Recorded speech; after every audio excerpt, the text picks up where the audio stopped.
My dear students, God bless you. Now let's begin with the further remaining part of the story, okay? So here I'm going to read the next paragraphs for you. I have never met your mother, said Slutherby suddenly, though we have corresponded several times.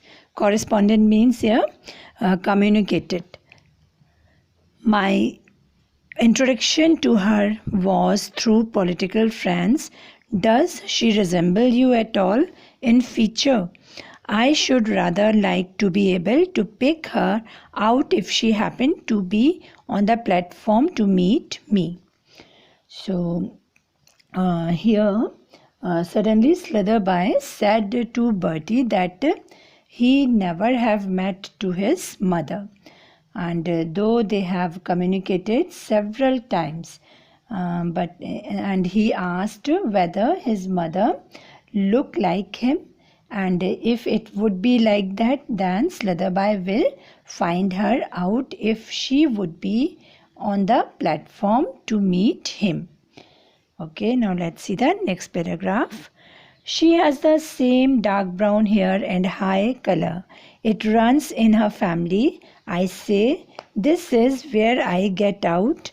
Goodbye, said Slitherby. You have forgotten the 3 pounds, said the young man, opening the carriage door and flinging his suitcase onto the platform.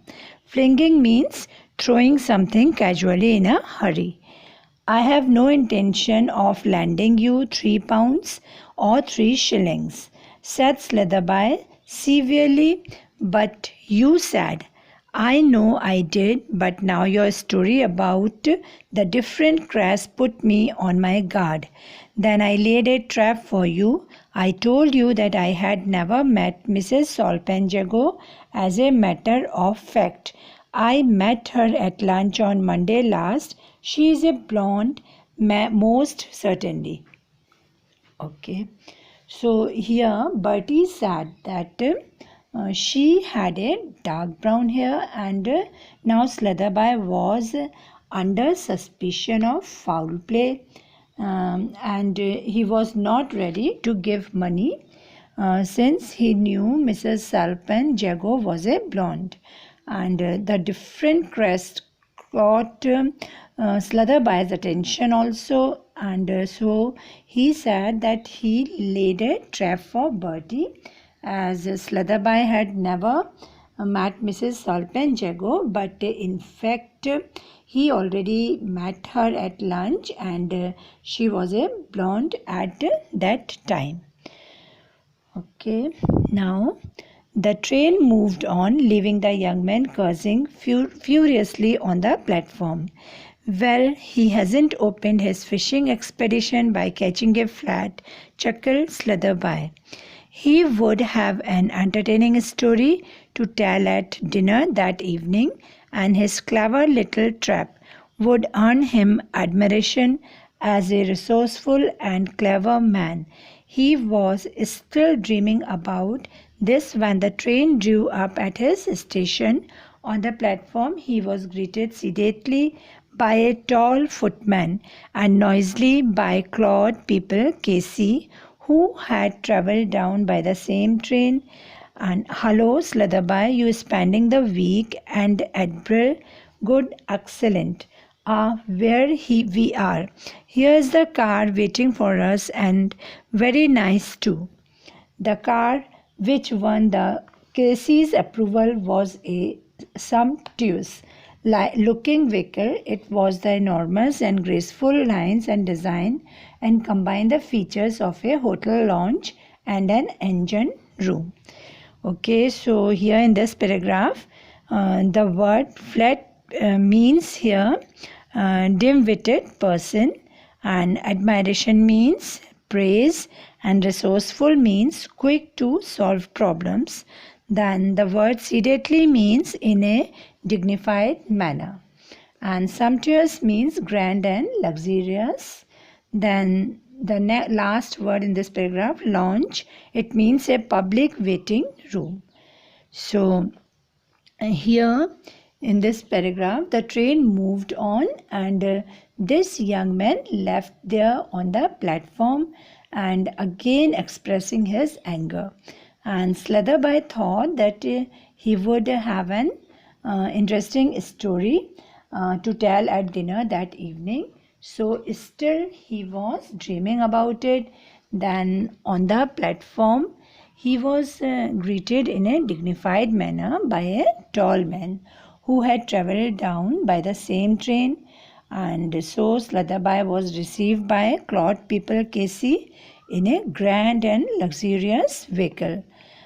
Okay, so next paragraph. Slatherby's eyes were fixed on the door panel, on which were displayed two crests, a greyhound and a demi-loin, holding in its paw a crosslet.